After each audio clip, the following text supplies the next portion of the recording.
I have a beautiful video for you guys of Steve Bannon and Marjorie Taylor Greene being heckled outside of the prison that Steve Bannon is about to enter. They chant "lock him up" to Steve Bannon, and they call both Marjorie and Steve Bannon traitors, which they are. Watch this clip.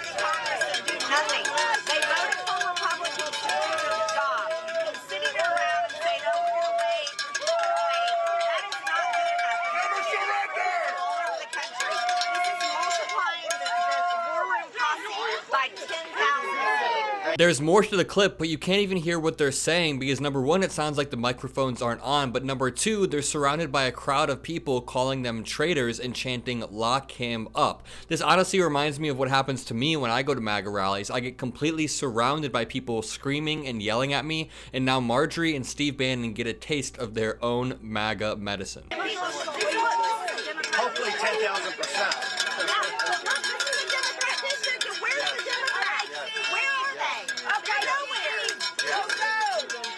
Look, folks, if it took me going to prison, because remember, the reason I chose Danbury, I asked for Danbury for a very specific reason.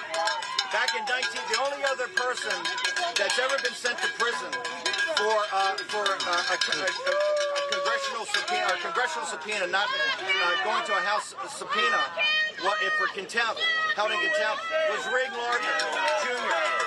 Back in the 1940s.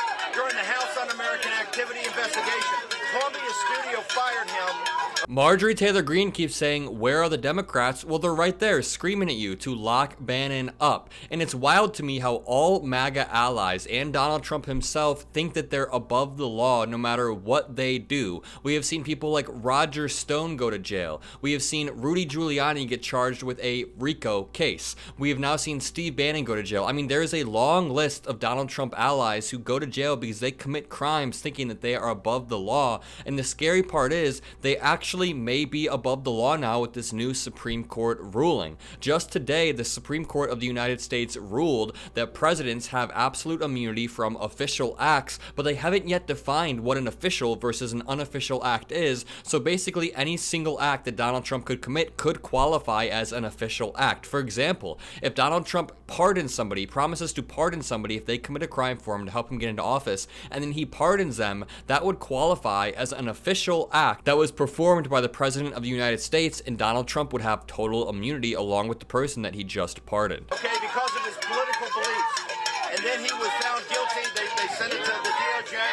He was sent to prison. He was sent to this prison. That's why I requested Danbury, because there's no difference in his fight and in our fight. I'm a political prisoner of Nancy Pelosi. I'm a political prisoner of Merrick Garland. I'm a political prisoner of Joe Biden, the corrupt Biden establishment. Steve Bannon began to glitch at the end there, and he repeated, "I'm a political prisoner" 5 times in a row, but nobody cares because you are not a political prisoner. This is another example of MAGA's victim complex. This all stems from Daddy Donald Trump. Whenever he loses an election, it's rigged. Whenever he loses a court case, the judge is conflict and corrupted. Hell, when he lost the Emmys, he called the Emmys rigged, and now Trump's inability to take a loss has gone downstream onto his closest supporters. So now Steve Bannon is saying stuff like, "I'm a political prisoner," the Biden witch hunt, Biden is persecuting me, when there is no evidence of that whatsoever. Steve Bannon was subpoenaed by the January 6th committee to provide certain documents, certain testimony, and Steve Bannon refused to do so. You are not above the law, you are just a criminal. How we doing, gentlemen?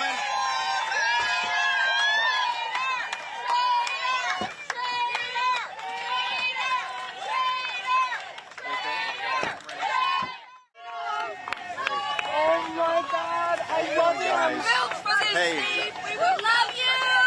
We were built for this. We were built for this. I am proud of going to prison. Bannon, are you going to get the top one to the bottom line? I am proud to go to prison. If this is what it takes to stand up to tyranny, if this is what it takes to stand up to the Garland, corrupt, criminal DOJ.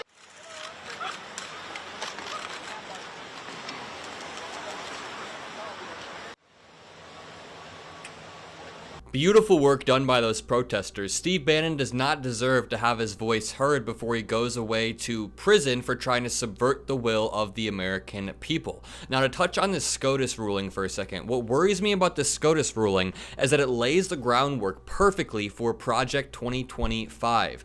The SCOTUS ruling embraces this maximalist version of the unitary executive theory, which claims that the President of the United States has total control of the entire executive branch and cannot be checked from Congress, cannot be checked from the Supreme Court, and now Justice Roberts said exactly that in the Supreme Court ruling. So they are currently laying the groundwork for Project 2025 using the Supreme Court. Not to mention, they have also said in that SCOTUS ruling that if Trump promises to pardon someone who commits a crime for him and he pardons them, that can count as an official act and the courts can't even investigate that. So think about Donald Trump promising to pardon the so-called hostages from January 6th. If Donald Trump does that, number one, it would be an official act. Number two, it opens up the floodgates. So now when he appoints these 54,000 civil servants that are trained, loyal, and vetted to Donald Trump, that is another piece of Project 2025. He will appoint tens of thousands of loyal civil servants, and if they commit crimes for him, he can pardon them, and again, that will be an official act. So Donald Trump can endlessly break the law or endlessly use his loyalists to break the law for him, and he will essentially be the king of the United States because there will be no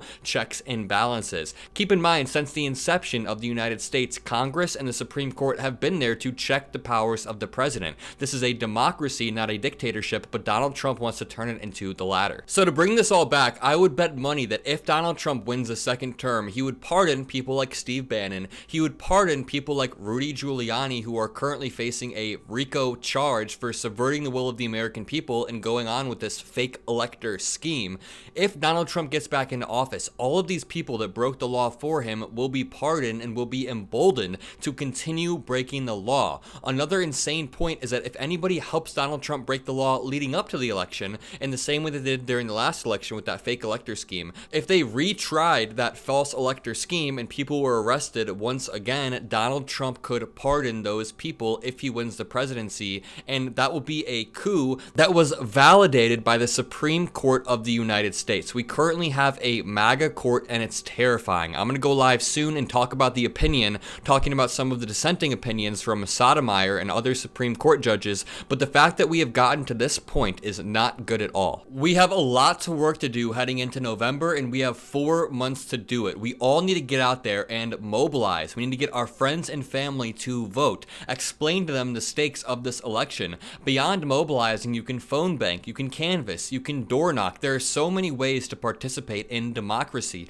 If you're able to, donate to the Biden campaign. I know a lot of people may not be able to, but if you have the extra funds, the Biden campaign could use them. I know I've been making donations myself a lot. So the stakes are incredibly high, and it's on us. The onus right now falls on us, the participants of democracy, to get out there and vote. Let our voice be heard and reject this authoritarian MAGA movement. If you enjoyed this video, make sure to leave a like, comment a blue heart if you made it this far. I read all the comments, even if I can't always respond to all of them. Hit the subscribe button. Most importantly, have a great day.